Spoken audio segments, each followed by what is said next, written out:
7 is affection. And when we're talking about affection, we're talking about love languages, essentially. To give and feel love. So to allow our children to give love to us and feel love from us. But we need to know how they feel love. I heard something the other day that really hit home for me, and that was our love language is the love language that you didn't receive as a child. So if you didn't receive physical touch or affection through cuddles and things like that, you may grow into an adult who craves that from other people because it's something that you missed out on in your childhood.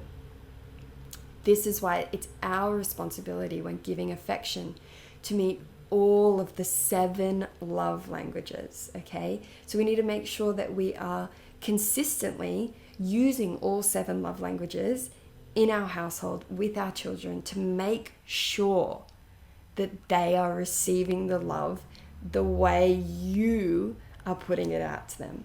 So the 7 love languages are 1, physical touch, which is cuddles, kisses, just holding each other and being close. The next one is giving gifts or receiving gifts. Okay, so giving something, it doesn't have to be like a present every single time. It could be picking a flower out of the garden for them and saying, I saw this flower and it was so beautiful and it reminded me of you. I really love you. And giving them that flower. The next one's quality time. And quality time, as we've mentioned before, is giving our children attention, spending quality time with them every day. Spending time with them the way they want to spend time with us, rather than us dictating the way we spend our time with them.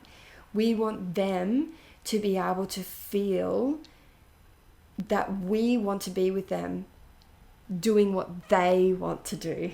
So giving them the autonomy around what it is we're going to do when we hang out today, when we spend that quality time together.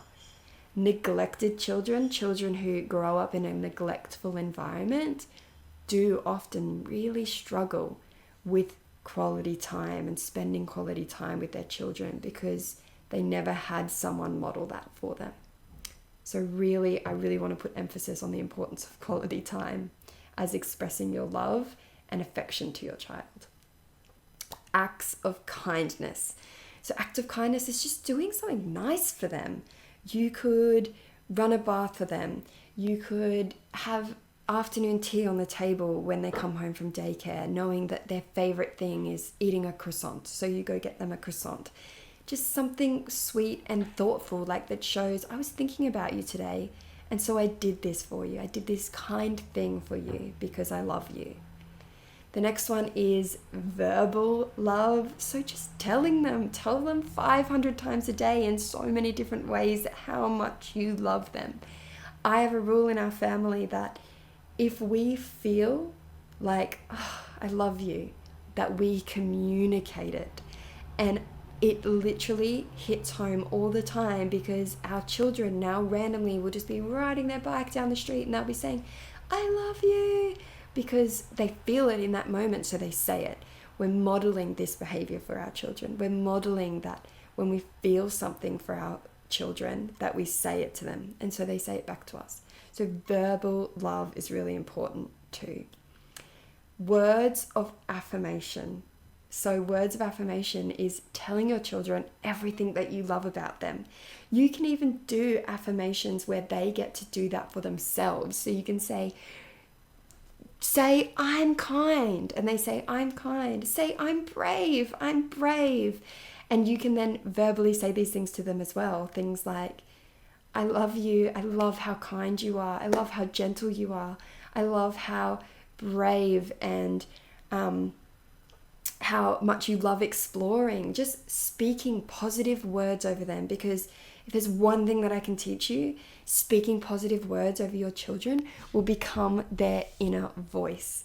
Their inner voice comes from us as their parents. And if we're consistently using negative talk over them, like you never listen, you're a little S, or you spoiled brat, or you're being so naughty, our children become what we tell them they are.